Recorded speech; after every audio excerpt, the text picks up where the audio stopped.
Empirismo. Empirismo é a teoria segundo a qual todo conhecimento humano deriva da experiência sensível dos nossos 5 sentidos. Não há outra fonte de conhecimento além dos nossos 5 sentidos.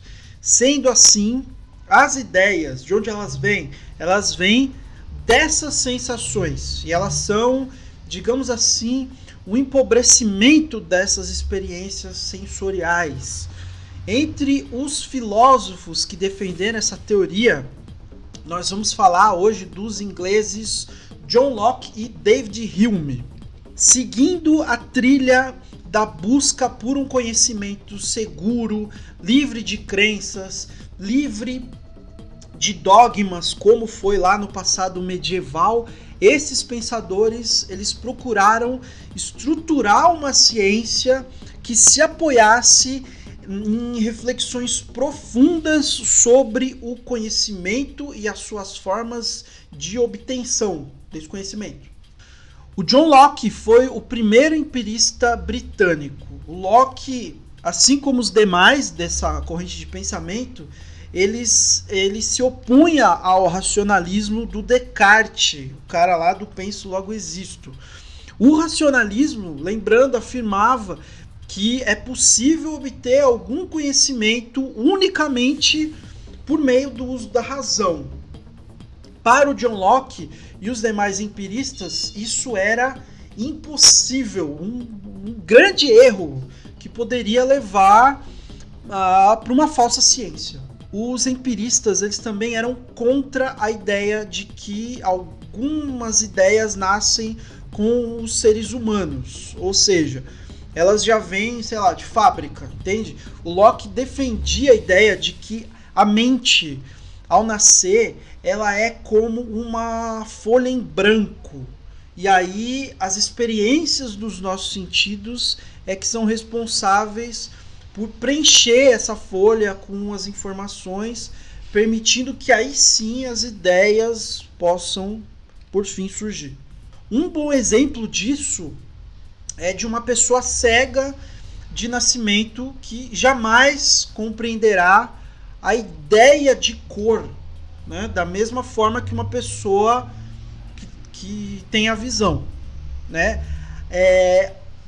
Apenas imaginando o que é uma cor, o que pode ser uma cor, ou seja, usando a sua razão, essa pessoa jamais ela vai compreender o que é uma cor. Não importa o quanto a sua razão trabalhe para isso. Por quê? Porque falta para essa mente pensante a informação da visão, a informação sensorial. Em oposição à teoria, então, do inatismo, que é essa que diz que a gente nasce com as ideias, algumas ideias, o Locke defendia a teoria de que os seres humanos possuem capacidades inatas. É diferente. Então, a percepção dos sentidos e o raciocínio da mente, elas estariam entre essas capacidades inatas. Mas lembrando que não são ideias, são apenas capacidades humanas que permitem que os nossos sentidos possam funcionar e que a nossa mente possa processar essas informações. E essas capacidades inatas, elas são universais, ou seja, elas são comuns a toda a espécie humana. Assim, então, é possível pensar que algumas ideias possam ser universais também, mas não porque nós nascemos com elas, e sim porque nós possuímos capacidades comuns que interpretam certas informações dos sentidos da mesma forma. Outro defensor dessa teoria foi o David Hume. Hume dividiu a mente humana em 2 tipos de fenômenos: as impressões e as ideias. Então, as impressões seriam justamente as nossas experiências sensoriais, enquanto as ideias seriam como cópias pálidas dessas experiências, como uma Xerox, assim, que nunca consegue imitar perfeitamente a imagem original que está servindo de modelo para ela. Para o Hume existem raciocínios prováveis e demonstrativos. Os raciocínios prováveis são aqueles que necessitam de uma evidência empírica para serem provados. Por isso chamam de prováveis, porque eles necessitam de uma prova. Então, quando eu afirmo algo do tipo está chovendo hoje, é preciso então que eu vá lá, abra a cortina para verificar se isso é mesmo verdade. Ou apenas, sei lá, ouvir, parar um pouquinho para ouvir o barulho da chuva caindo, etc.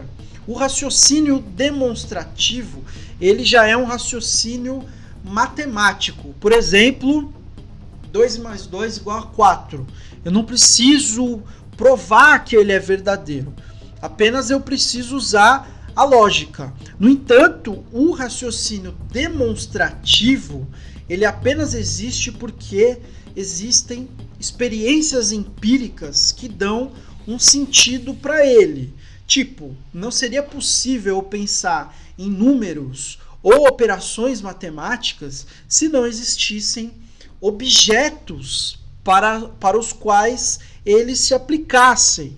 Então eu preciso pegar essas duas canetinhas aqui e mais essas duas canetinhas para poder fazer uma soma e entender que 2 mais 2 são 4. A conta em si, ela não existe sem objetos. Se um raciocínio não é nem provável e nem demonstrável, ele é uma brisa.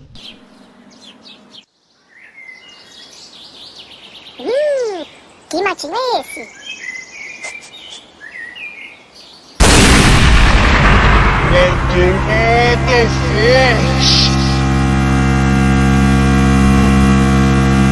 Uma viagem sem fundamento, assim.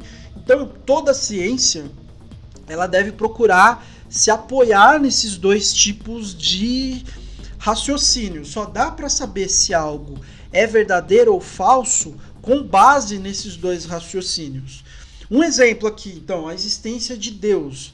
É possível uma experiência sensorial com Deus? É possível aplicar algum tipo de cálculo na investigação sobre a sua existência? Então, os empiristas diriam que não, porque se trata de um raciocínio que não se encaixa nos critérios da probabilidade e da demonstração, e logo não é uma ideia razoável para a ciência. Para a fé, sim. Para a ciência, não. Uma coisa interessante na teoria do Hume aparece quando ele fala sobre prever os fenômenos da natureza, né? Algo que a ciência tenta fazer o tempo todo para compreender as suas leis gerais de funcionamento. A questão é que não tem como afirmar com toda certeza que uma lei existe.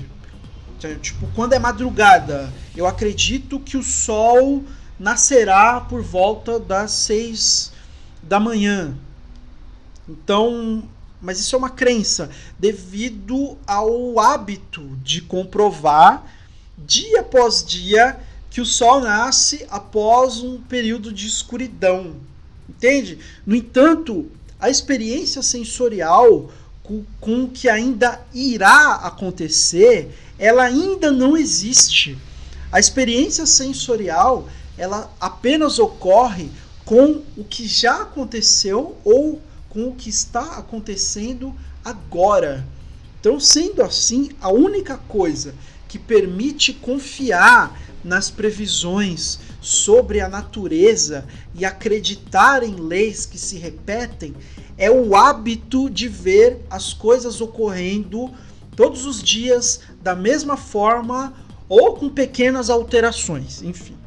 Alegar que o sol nascerá amanhã não é logicamente justificável, como dizer que 2 e 2 é igual a 4, e nem é uma coisa provável, porque não dá para provar algo que ainda não ocorreu. Sendo assim, então, as leis de causa e efeito não são justificáveis e nem prováveis e nem demonstráveis. Elas são apenas ideias que tiveram origem no hábito mental de identificar, por meio dos sentidos, fenômenos se repetindo continuamente. E nesse momento, David Hume dá um golpe final no racionalismo, porque ele afirma que não é a razão, mas sim a crença guiada pelo hábito que está na base de todo conhecimento humano. Ou seja, a razão não é tudo isso que os racionalistas diziam que era. Sim, ela é importante no processo de formalizar aquilo que as experiências nos trazem, mas acreditar que a razão pode, sozinha, por si mesma, produzir conhecimento, para os empiristas, isso é uma bobagem. Essas afirmações são importantes na discussão sobre o conhecimento científico. Elas têm um peso no momento em que a ciência está se estruturando e adquirindo uma autonomia cada vez maior em relação à fé, à religião. E os empiristas, nesse sentido, eles ajudaram muito a ciência a avançar rapidamente em suas descobertas, sobretudo em relação à ciência medieval. É isso. Até mais.